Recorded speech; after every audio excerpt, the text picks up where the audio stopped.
What's up guys, and welcome to another video here on Abster TCG. Hope you all are having a great day.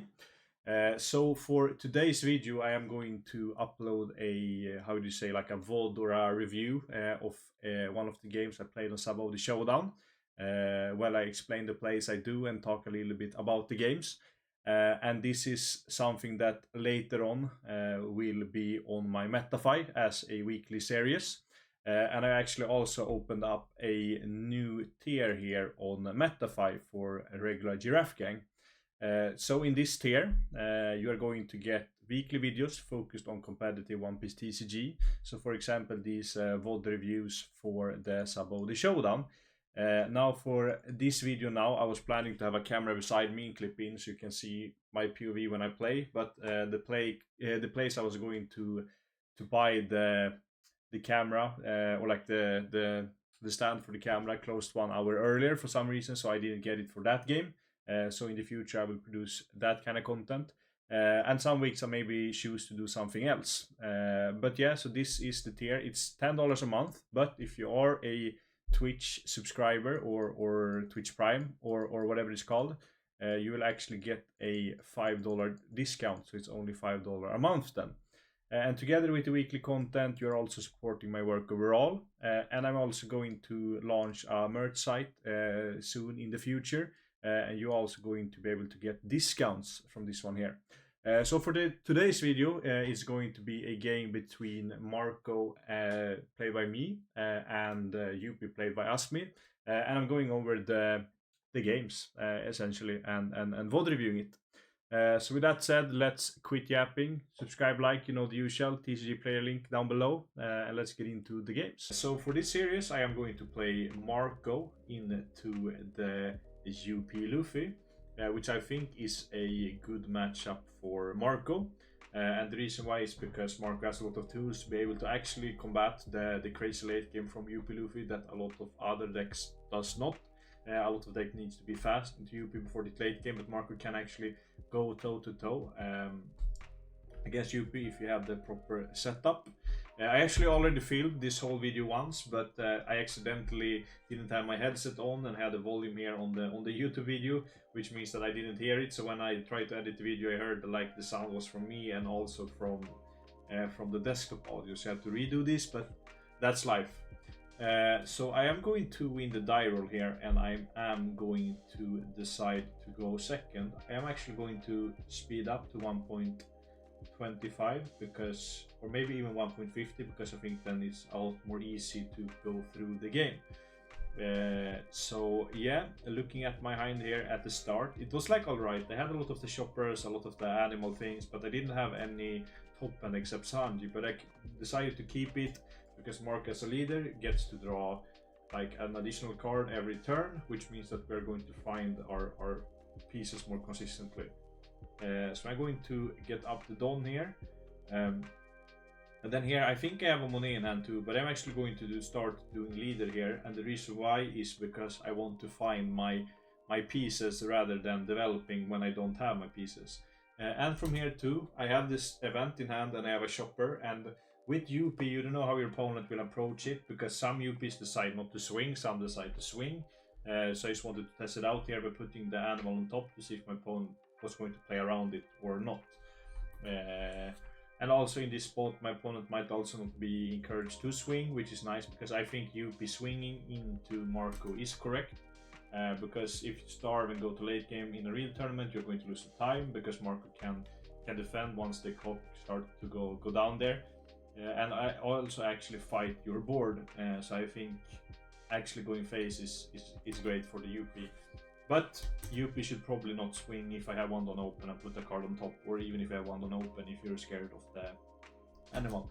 So my opponent is going to play the Dofu here and are going to stack on top, which means that there's probably a lot of playable cards, and the deck plays a lot of playable cards, so that's not so surprising. So here I draw the shopper, and I didn't see it like so bad that I didn't get to play it, because I got to find out how my opponent wanted to play, and it's a best of 3 series, which is really nice.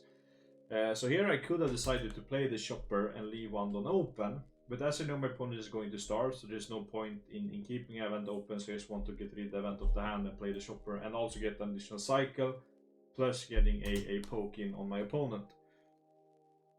So here I'm going to consider what I want to bot deck, and I think I am going to just bot deck the 1-cost event.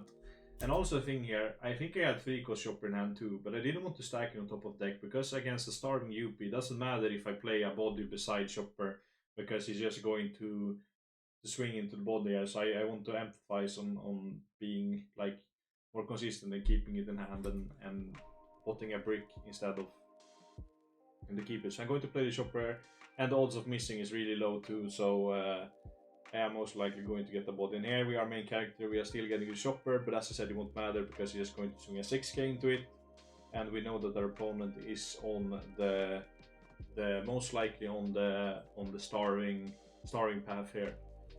So I'm going to swing a 6 on the shopper. We're just gonna let it go because I don't want to pitch 2 cards. And then we're going to get gold threaded on the shopper, which is completely fine because we just want to try to find our pieces. And this game I know was a little bit rough because we didn't find the new gate that fast. So here I just have the Sanji and I think maybe like a Rayleigh or something, and I'm like, okay, I really want to find a new gate to play it on card because it's your best card in this matchup, because it makes it possible that you can do double clear lines instead of just clearing one body a turn. So here I'm going to do another shopper. I think I might have put on top here. But here I am going to play the 3-cost shopper. I had a Richie, I should have played the Richie instead, because my opponent is going to swing with it, and it's better to keep the shopper in deck instead of the Richie. So here I'm also going to play the Monet, which is a good setup piece, especially together with Newgate for next turn. But also long term to put more Dawn, -1, and do other different KO lines. So like 2 KO lines you can do into UP is if they play a Katakuri and a Sanji, or like Sanji into Kata, then you can play, if you have a Newgate on board, you can go 1 on the leader effect, draw 1, do whatever with the card, -2 on Kata, so it's a 6k, then you play Honesty Impact on the 9k body on the Sanji, pop the Kata, and then you can pop the Sanji with your Newgate, because the Sanji is decreased by 4k, which means it's a 5k, and it fits the requirement for the Newgate. Another line you can do is if you have a Monet on board, you can Monet on leader, -1 on a Linlin, so if it's Sanji Linlin, so then the Linlin becomes 8k, and then you do the leader, put it down to 6, and do the exact same thing on the Impact to clear it. So that's why Monet is a really good piece, because you're able to clear the bigger thing. So optimally here we would want to have Newgate, because then we would be able to pop the Kata, but in this case we don't have it, so we actually just have to extend the board. But we also have a draw here, so we have like another chance to find Newgate, but we don't. So I'm like, okay, what can I do now? So I'm like, okay, we have to like fill the board, and then we are really scared of like a big Sanji play here. So we're going to put a Monet on top, and then from there we are going to swing a 6 to life just to play around triggers. We are going to play the Ivankov, get the Monet. I was actually close to swing with Chopper here because I got a little bit of a brain lag. And then for yeah, we are going to put it on the Chopper here just to swing a 6k just to poke more. And because we already decreased the Kata to 6k, means that like it doesn't matter, like the 6k swings will at least take a card or get a block. So I am going to swing with the Chopper, and then I want to play the 3-cost Chopper I have in hand, the blocker Chopper. And when I'm going to swing with the Chopper here, you could argue that okay, I should maybe keep the animals in deck, but I think in this spot and against a deck like you, it's better. Oh shit! As I got a new sub on YouTube by the thing. Thank you, Baldman X. And yeah, going to play the Richie here. And the reason why it's good is because we get the deck in our deck, so we can find our bigger drops. Because I don't really care about Richie long term. Because I do this recording on Streamlab, that's why I got the notification when someone subscribed. So hopefully I don't get another one here once we do this, because I didn't get it the last taking we did.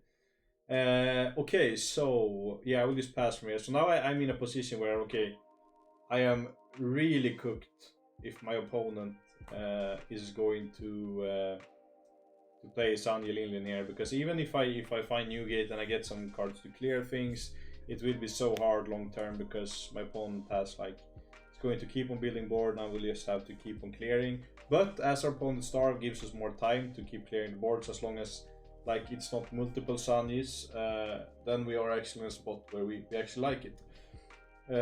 So my opponent swings a... Oh, he's going to swing an 8 on the Chopper, plays a God's Threat on the Ivankov, and then for 3 going to play the Usohachi on the Monet. And is... Oh, okay, on the Chopper I meant. I'm going to swing on the Chopper. So, last turn actually, I think my opponent was a little bit scared, because we had minus 7k total with the bodies. Well, the sad thing is that Cat is going to stand itself, so you can't get the value of swinging onto it. So I'm going to do leader, and I actually think I am top decking the Newgate, which actually was amazing. And yeah, I am going to put it on top, and then for 9 here we are going to play the Sanji. So we actually also get to develop a big piece beside Newgate, so we have something we can swing with every turn, which is really nice for this matchup. So here I am like thinking exactly what to do. So we're going to Monet on leader here. So we have 9 under it, and then we're going to pop the kata because it's decreased by 3, so it's a 5k body. And then I'm thinking if I want to tap the Monet, but the reason why I don't tap the other one here is because then my opponent can just get a free swing with Usohachi and leader on them, and I'd rather keep both on board so you can only swing on one. And that makes it so that one of the swings are completely useless. Even though there might be Linlin, then it's Linlin, we get another life. But I think like swing a 9 here is better than resting both Monets. So my opponent here is going to go 1 for a Giant, and is going to pitch a Thunder Bagua and draw 2 cards. Yeah, and then I was going to pass from here. So now we're in a good spot. We have developed, our opponent has nothing, we have Newgate, we have Sanji. So from this spot we just want to keep on getting our relays, getting our honesty impacts, getting our pieces, so we can just keep on decreasing my opponent's board and pop it with Newgate and with the other cards we can pop. So my opponent here is going to swing 3 with Usohachi on the Monet. And then is going to play the... I think in this spot, yeah, it was the Luffy Rush. And is going to draw 1 and swing a 10k on the Newgate here. And even though we have like, I think we have 4 cards in hand or something, I really want to protect the Newgate, so I'm going to throw a Monet and a Hiking Bear. And if I'm not mistaken, the 2 other cards in hand are 2ks. So we're going to draw 1. So here we are in a spot where, okay, we have to consider what we want to do, how we want to do it with the tools that we have. So I am going to do leader effect. Look, I think we had like 2Ks. I think I got like the event or something. So there's not that much I can do with the hand I have right now. So I'm just trying to consider here what to do.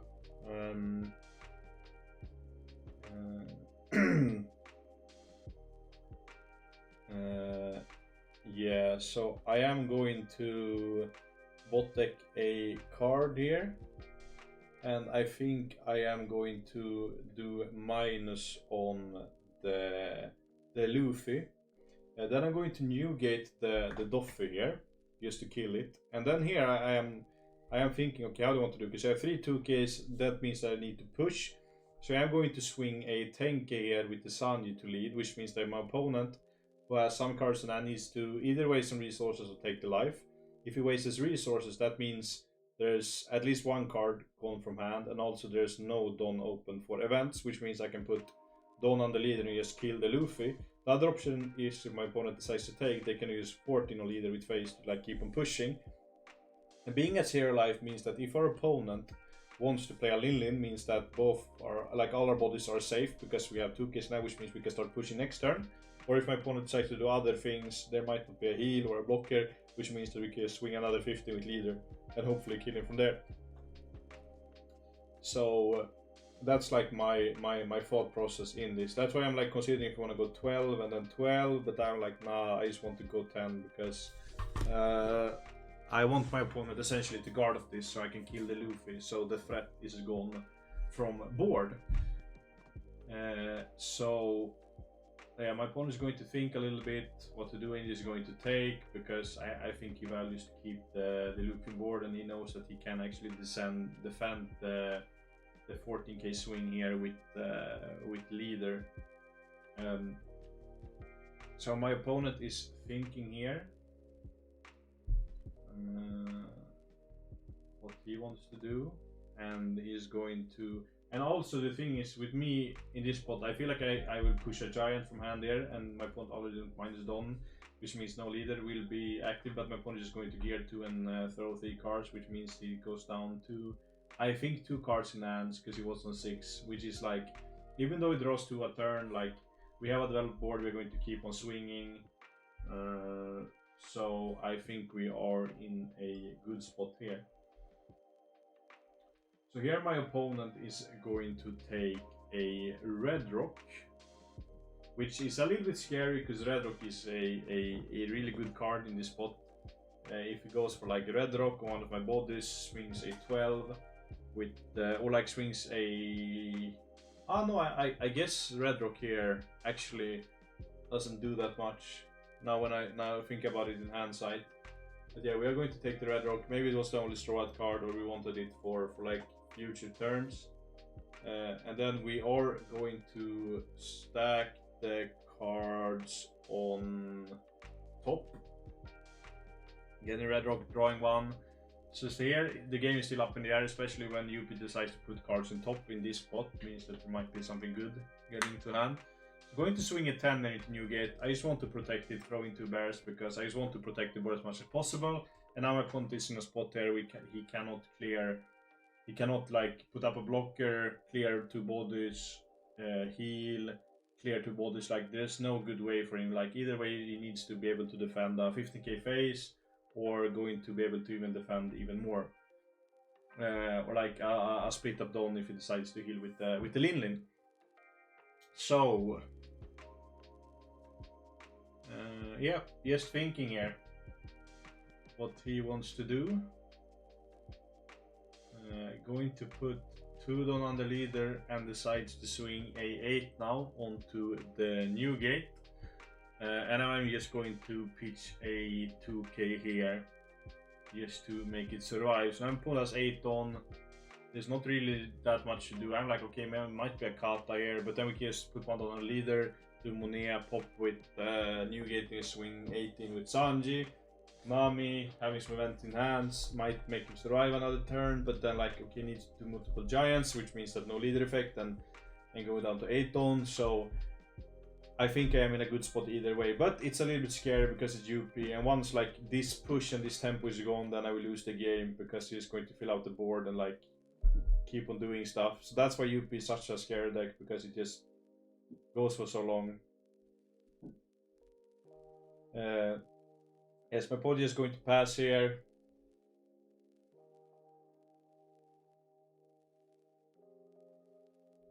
Yeah, and I'm going to do leader. And I should double check, so I muted this so I don't have to do a third take. And then he's going to pop the Nami with the Newgate. And then I'm going to swing a 6 on life. The opponent is going to throw 1k, so now there's, I think, 4 cards in hand or something. And I'm like, yeah, we're just going to go for it with the Sanji, so 18k. My opponent is going to use Gum Gum Giant. Scary card. Yeah, pitch the Lin, draw 2. B going up to 10, putting out another one. Okay, gear 2. Then from this spot, I know that it most likely game just shows the pudding and the rest of the cards, and I win the game. So I feel like it was a clean game. A little bit scary because I didn't find Newgate in the right spot, but we ended up taking it in the end. So now we are shuffling up here. We're just gonna press forward. So this game we're actually going to go first because our opponent decides to take second. I look at my hand and I insta keep because it was, I think it was Newgate, Seaquake, it was Money, it was what is it called, Ivankov, and it was the Sanji. So like my hand was really good. I was like, yeah, I'm going to insta keep this because we get new gate on 7 into hopefully a like really honest impact and other things. So yeah, this hand was amazing, and I have Seaquake for Zoryuri if he decides to play it. Like there was it was the nuts, the hazelnuts even. Gonna put one on the leader, draw one, and put one on bot. This is what I love with Marco, because you always have a turn 1 play either way, because you can just cycle a card and do the swag thing, put that on the leader, of course. That's going to switch the snooze here. Have the banana snooze here. Tastes like banana skits if you ever tasted that. Okay, so my opponent passes. I will put it on the leader here. And this is a spot now when I know my opponent wants to start, so there's really no point in trying to develop Chopper over Monet. So in this spot I think he had Chopper in hand, but I'd rather like ignore playing the Chopper, just getting out the Monet, because then I get more flexibility next turn with 5 Dawn. And as I said, the Chopper won't like amount to do anything. We also get the additional cycle and 6k swing instead of like doing nothing. Playing that little rat, as someone call it. Shout out Magic calls it rat. Playing the Monet here, passing. So my opponent is going to play the Bonclay, get a Don, and just going to pass. And we have the perfect card to answer that Bonclay. Okay, so we are going to untap, do leader. And then here put the card on top of deck, because we have the Ivankov and the Monet. Ivankov plus Monet plus Marco leader ability equals broken. I don't know. We can say broken. Yeah, and then going to use the gear 2, and then yeah, we are going to just see quick here. So as I said, now we're just looking to set up the pieces, playing the new gate, and then from there using the new gate together with everything else just to clear the board, get some poke in, and then eventually win the game. So this matchup is actually kind of fun to play if you see your pieces, because that means that you actually can like play the game. So now I'm on 7. For some reason I didn't have to count it. Maybe I did. I don't know. Put that on the leader, do leader effect, put a card on bot, swing a 6 to life. I could have chosen to Monet here, but I'd rather keep them standing than pushing a damage in, because this game is, I don't know how long it will go, because it's into UP, and I'd rather use the Monet flexible. As my headset tells me that it wants to get out of battery, so I have to put this in. Place the kata. Like, I really like this. There's not the Sanji Linlin, there's nothing. It's just a body I can easily clear. So here, because I want to keep pushing bodies on board, I could have just went leader, Money, and pop it with Newgate and a swing. But because I want to develop something and I want to like poke with the Newgate, I decided to actually just play the alien, pop it, and just use the Newgate to swing instead to develop a threat and yeah, etc. And I'm going to swing at 8. In this spot I could have swung at 10. Never mind, I am going to swing at 10 here because my opponent doesn't have any other bodies, which means that yeah, I want to push at this spot because I have the board, and yeah, I just want to keep on going like this. And this is like the annoying thing with this matchup too, because it feels like, okay, you have the board and everything, but this deck can just keep on going for so long. Even though this game looks so cooked, and like essentially he is cooked, he's just going to be able to like keep on playing for a lot of turns more, because this leader is just ridiculous. I think I'm going to pick up the Sanji here, puts on top. I wonder what that is. Swings on the Monet, plays the Sanji, plays the Nami. So missing the Linley, which is really nice here. Even though I feel like we were in a good spot either way, I think this actually is even better for us.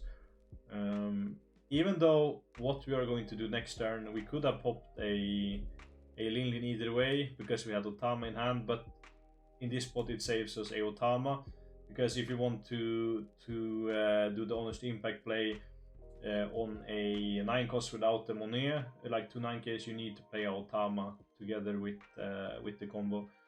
So here I'm going to think a little bit how I want to do it the most efficient way. So I am going to do leader here and put a brick on the bottom of deck. And then I am going to think here how I want to swing with this. I can skip forward because I'm thinking for a bit. I'm going to use the new gate on the Nami, which I decreased with Marco Leader. And then I have on left, yeah, I'm going to swing a 8k to life.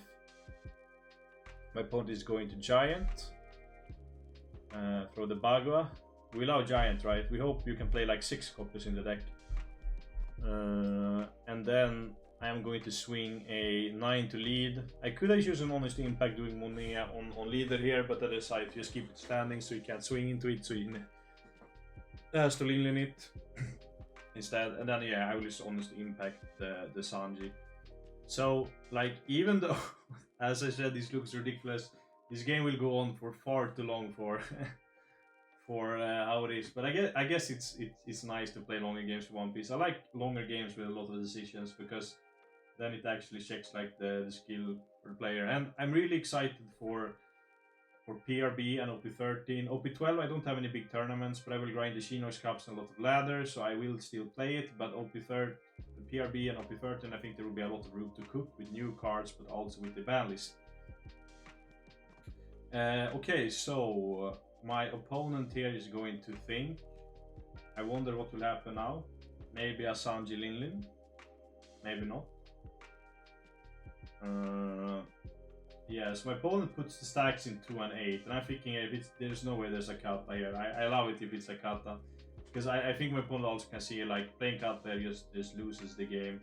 So my opponent here is actually going to swing a 14 into the new gate, which actually is a good play, and a deck like Yuppie can do this because it has a lot of cards to defend. It's not going to die in a while, so if I don't have more big drops and just have to push here, then like it is still going to be a hard game. Because if I decide to go all in this turn and my opponent gets a stabilize next turn, then like the game is over. So I think I have to just like develop here. And here I do a slight misplay this turn.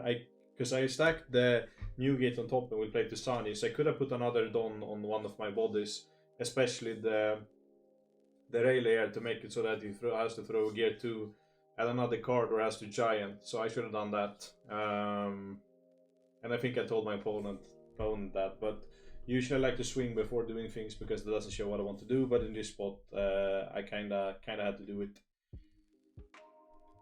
before. Yeah, and my opponent is going to do leader. Yeah, going to draw 2, or no, not draw 2. Look at top 5 and pick 2 cards. Essentially. Yeah, I don't know how this leader got through the design. Yeah, so yeah, going to play the Sanji here, play the Linlin this time, the beautiful anniversary Linlin, pitches a beautiful altered kata, puts the Monea on top, and he's just going to pass. So I still feel really good there because sadly I don't have like another rail in hand now, or like Honest Impact or something like that, because that means that I most likely just can clear the full board. So I have to just survive with popping 1 body. So here I am going to do the cycling. I have a Nami, which means that I can get more pieces for next turn. So here I'm thinking about how I want to swing. So I'm actually going to go 8, 8, 9. Leader minus here, minus with Otama, and then pop it with Newgate. It's always better to pop the Linlin over Sanji, because Linlin is a body that can get stand by Katakuri and Sanji cannot, so you can actually swing on it with leader. Or like swing on it generally with your bodies and minus it with leader. So I swing an 8 here. There's some arguments here just to swing an 8 with the Rayleigh, not to show my opponent what I will do, because then I conceal 2 of the Dons that I have 9 Don open instead of 8 or 7. But swinging like this might make my opponent think, okay, might be going to like push for game this turn, which means, oh, I need to like really defend there. So I think there's an argument for both. They pointed out it during the stream, and I think I should have swung an 8, but I think it's min-maxing. But in the end, it can make your opponent do a different decision, which actually ends up being good in long term. So if my opponent here in this spot, like now maybe thought that I'm going to use the Dawn to push, which makes him to Giant earlier, which means that it's always probably better if he knows the way it comes to take the first life and then giant, because then you get more card and more options to discard with giant. So I think there's two schools of thoughts. So yeah, I'm going to swing another 8 here, and my opponent is going to defend this one too with 3-1 case. Okay, so my opponent wanted to defend either way, so it didn't matter in this spot, but in the end it could have. So here I am going to think I'm going to swing a 10 with the Sanji here. My opponent is going to take and ramp. So in this spot here, I know that my opponent probably had stacked a ramp trigger on top, which means that I could decide not to swing to make my opponent not get leader effect for next turn, but I feel like I wanted to push rather than not letting him draw 2 cards. So now I am going to play the Nami, I am going to draw 3, I am going to bot deck 2 cards, 2 bricks, and then I'm going to play the Utama. And then do new gate on the Lin, and then I'm just going to pass the turn. Yeah, so I think I'm still in a really good spot. It's a little bit scary with Sunny Lin coming down. I think that's the scariest thing when the Sunny Lin. Just playing one body is often easy for Marco to do something about. But when it's 2, that's when it's actually annoying. And the thing is, even though if Lin gets banned for this deck, I feel like there's so much you still can do with decks. So I feel like maybe like the leader is getting on the shopping block instead of Lin, but we will see. Going to do Lin, put the Nami on bottom, not the Utama, sadly. And then yeah, just going to swing a 9 on the new gate. We are going to pitch a bear, 2k. Then my opponent is just going to pass. So in this spot here, I think we are going to draw the Rayleigh, or we drew it with the Nami before. So I'm just trying to think a little bit how I want to do this most optimally. We're going to do Marco effect, getting to cycle, considering what I want to put on bot. Going to put that card on bot, but you never know what it is. I don't remember either, so we never know. And then from here I am going to play the Rayleigh, do minus, so as I said before, I did -2 with leader on the Lin, and then I go Rayleigh minus 3 on Sanji, -2 on Lin, so the Lin becomes a 5k, so I can just pop it with the new gate. And here my opponent was like, maybe you could pop it directly now, but I can't because it's a 9k and I can only decrease with 5, so it's a 4 if I don't have any other cards to combine with just Rayleigh and leader. So I'm going to swing a 6 on the Sanji, and here my opponent defends the Sanji because the other swing will be 8, so if he lets it go then he needs to take a life because the last card in hand is probably a brick. And then I'm going to swing a 9 with Sanji to lead because there's no way he can defend, and I'd rather keep it on up to make him think that might have the event, because it was unnecessary to put it under. Okay, so my opponent here is going to get the Sanji, and I wonder what he puts on top of life. Comment down below what you think. Or top of deck, of course. Yeah, so going to play the Sanji into a Lin. What? I never seen that before. Going to pitch one, and is going to put the yeah, here actually you're just going to heal because nothing to put. I joke with him like, you want to put Utama in life? Because he might be able to win the game. So here, 2 cards in hand, 2 life. So I'm in a spot here where I'm like, okay, we can probably go for game. So I'm just going to go 8 on life. He's going to take. Then we're going to swing 10 with the Sanji to try to get cards out of hand and keep as much done as possible open because we want to do something else. Maybe I should have done leader first just to like see the next card before we actually commit to play, but I was like sure we would win this turn. So now we're swinging 8 with Rayleigh, he's going to pitch with leader, and then I will go 6k face, he takes, and of course we are going to take the game with Utama. He should have put it in life, right? No, but yeah, so it was a really nice series. I really enjoy to play into UP when things go well, not when they blind flip Sun into Lin, you know. No, but guys, thanks a lot for watching this video. These videos are intended for the MetaFi. I'm going to, as I said, just do this video for YouTube so you can see what kind of content will be by the MetaFi. I will also try to do other things, other ideas. So if you have any suggestions if you are MetaFi, please comment down below. I am going to open up another slot on MetaFi for only $10, which will be the support me together with the video setting, video option. So I'm going to do the weekly videos, and I also plan to do playtest sessions with Skepas now and then, maybe even stream it on MetaFi. So I still have to try to figure out what content I'm going to do behind it, but a big inspiration for me is Wolfie Glick's Patreon that he does like weekly videos, and also sometimes writes like tournament reports or prepping or things like that. So yeah, please like, subscribe, and have a great day.